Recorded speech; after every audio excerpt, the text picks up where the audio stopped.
Hello guys, நம்மளுடைய trending job சேனல்ல அரசு ஆண்கள் மேல்நிலைப் பள்ளியில ஆசிரியர்கள் தேவை. ஸோ இந்த ஆசிரியர் வேலைவாய்ப்பு பொறுத்த வரைக்கும் தற்காலிகமான ஆசிரியர் வேலைவாய்ப்புக்கு நீங்க நிரந்தரம் நீங்க நினைக்க வேண்டாம். ஸோ தற்காலிக ஆசிரியர் வேலைவாய்ப்பு எஸ்எம்சியில் உங்களுக்கு வேகன்சி விட்டுருக்காங்க. ஸோ டெட் எக்ஸாம் எக்ஸ்பீரியன்ஸே தேவைன்னு சொல்லி பார்த்தீங்கன்னா கொடுத்துருக்காங்க. ஸோ அரசு சம்பளம் வாங்குறதுக்கு விருப்பமாக இருந்துச்சுன்னா நீங்கள் ப்ரைவேட் ஸ்கூலில் பார்த்தீங்கன்னா ஜாப் ட்ரை பண்ணுறதுக்கெல்லாம் நீங்கள் ஸ்டார்டிங்லேயே உங்களுக்கு 5000 6000 இந்த மாதிரி கொடுப்பாங்க. ஆனால் இந்த ஸ்கூலுக்கு போகும்போது உங்களுக்கு ஸ்டார்டிங்லேயே 18,000 5,000 ரூபாய்க்கு மேலே கொடுப்பாங்க. ஆனா இது பாத்தீங்கன்னா தற்காலிக 1 இயர் அவங்க தலைமை ஆசிரியர் பாத்தீங்கன்னா எவ்வளவு சொல்றாங்களோ அத்தனை இயர் பாத்தீங்கன்னா நீங்க ஒர்க் பண்ணணும். சோ அந்த காலியாக இருக்கக்கூடிய ஆசிரியர் எப்போ பாத்தீங்கன்னா போஸ்டிங் போடுறாங்களோ அது வரைக்கும் நீங்க ஒர்க் பண்ணலாம். அது வரைக்கும் நீங்க அரசு சம்பளம் வாங்கிட்டே இருக்கலாம்.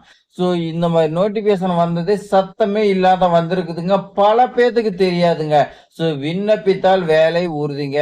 முதல்ல யார் போறீங்களோ அவங்களுக்கு தான் முன்னுரிமைன்னு சொல்லி பார்த்தீங்கன்னா கொடுத்துருக்காங்க. ஸோ இந்த ஸ்கூல் எந்த மாவட்டத்துக்கு வந்துக்குது, எப்படி விண்ணப்பிக்கணும், ஏ டு இஜெட் வரைக்கும் நான் பார்த்தீங்கன்னா உங்களுக்கு சொல்லிக் கொடுக்குறேங்க. உங்களுக்காக தேடி தேடி பார்த்தீங்கன்னா யாரும் சொல்லாத ஆசிரியர் வேலை வாய்ப்பு சொல்லிட்டு இருக்குங்க.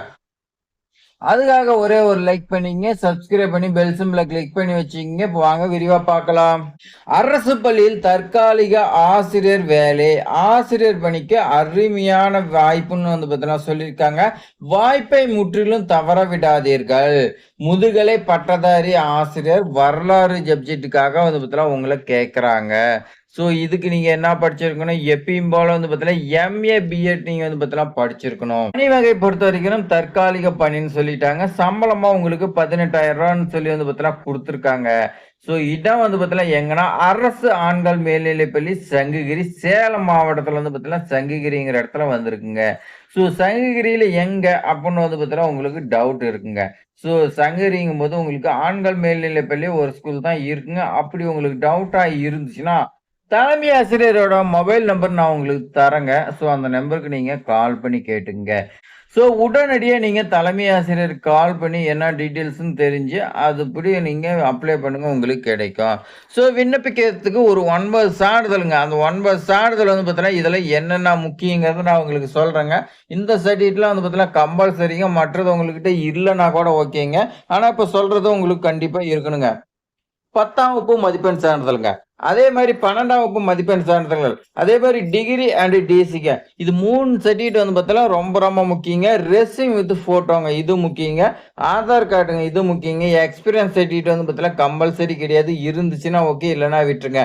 அதே மாதிரி சாதி சான்றிதழ் பார்த்தீங்கன்னா கொண்டு போங்க. டெட் எக்ஸாம் பார்த்தீங்கன்னா இருந்துச்சுன்னா ஓகே, இல்லைன்னா பார்த்தீங்கன்னா ஒன்றும் பிரச்சனை இல்லை, தேவையில்லைங்க. இதர சான்றிதழ்ங்க. எக்ஸ்ட்ரா ஏதாவது கோர்ஸ் படிச்சிருந்தீங்களா ஓகே, இல்லைன்னா அதுவும் தேவையில்லைங்க. ஸோ ஒரு 3 சான்றிதழ் பார்த்தீங்கன்னா தேவையில்லைங்க. 6 சான்றிதழ் பார்த்தீங்கன்னா கம்பல்சரி உங்ககிட்ட இருக்கணுங்க. ஸோ உங்களுக்கான தலைமை ஆசிரியரோட மொபைல் நம்பர் பாருங்க. அரசு ஆண்கள் மேல்நிலைப்பள்ளி சங்ககிரிங்க. Phone number 94 43ங்க 79 87 49ங்க. இது தலைமை ஆசிரியரோட மொபைல் நம்பருங்க. நீங்க கால் பண்ணி போஸ்டிங் போட்டாச்சா இல்ல போடலையா, என்ன ப்ரொசீஜர் அப்படின்னு நீங்க பார்த்தீங்கன்னா கால் பண்ணி நாளைக்கு கேட்டு உடனடியே நீங்க பார்த்தீங்கன்னா உங்ககிட்ட இருக்கக்கூடிய டாக்குமெண்ட் எல்லாமே எடுத்துக்கிட்டு போய் ஜாயின் பண்ணிக்கங்க. 18,000 சம்பளம். நிரந்தர போஸ்டிங் எப்போ போடுறாங்களோ அப்போ உங்களை வெளியே அனுப்பிடுவாங்க. அது வரைக்கும் நீங்க பார்த்தீங்கன்னா ஒர்க் பண்ணலாம். ஸோ நிரந்தர போஸ்டிங் பொறுத்த வரைக்கும் 1 இயர்ல போடலாம், இல்லை 2 இயர் போடலாம், 5 இயர்ஸ்ல போடலாம். ஸோ எப்போ கவர்மெண்ட் போடுதோ அது வரைக்கும் நீங்க ஒர்க் பண்ணலாங்க. ஸோ இது மாதிரி ஆசிரியர் வேலைவாய்ப்பு தகவல் தெரிஞ்சுக்க நம்மளுடைய ட்ரெண்டிங் ஜாப் சேனலை சப்ஸ்கிரைப் பண்ணிங்க, உங்க ஃப்ரெண்ட்ஸுக்கெல்லாம் ஷேர் பண்ணுங்க. தேங்க்ஸ் ஃபார் வாட்சிங்.